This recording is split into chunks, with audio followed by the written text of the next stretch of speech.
ದಾನವನ್ನು ಅಹಂಕಾರ ಅಂದರೆ ನನ್ನತನದಿಂದ ನೀಡಬಾರದು.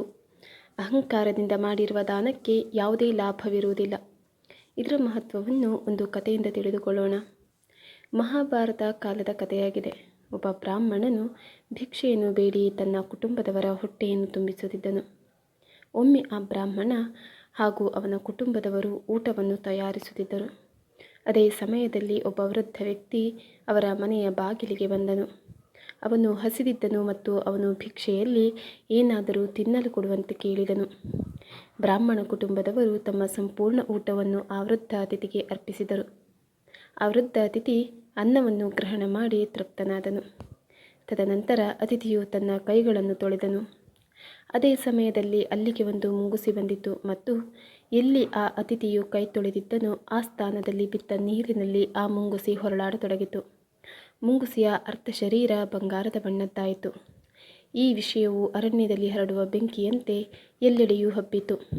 ಧರ್ಮರಾಜ ಯುಧಿಷ್ಠಿರನಿಗೂ ಈ ವಿಷಯ ತಲುಪಿತು.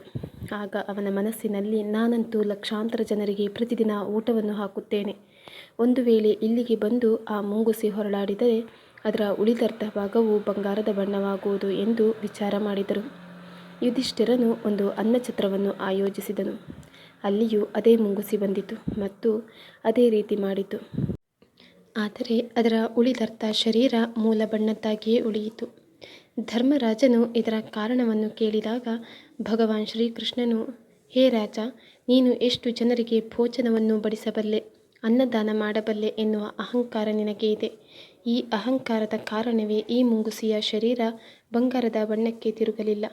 ಆ ಬಡ ಬ್ರಾಹ್ಮಣನ ಕುಟುಂಬದವರು ಮಾತ್ರ ಮನೆಗೆ ಬಂದ ಅತಿಥಿ ಬರಿ ಹೊಟ್ಟೆಯಲ್ಲಿ ಹಿಂದಿರುಗಿ ಹೋಗಬಾರದು ಎಂದು ತಾವು ಬರಿ ಹೊಟ್ಟೆಯಲ್ಲಿದ್ದರೂ ಅತಿಥಿಗೆ ಊಟವನ್ನು ಬಡಿಸಿದರು.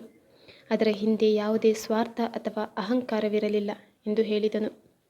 ಬಾಲಮಿತ್ರರೇ, ಇದರಿಂದ ನಾವು ಏನು ಕಲಿತೆವು?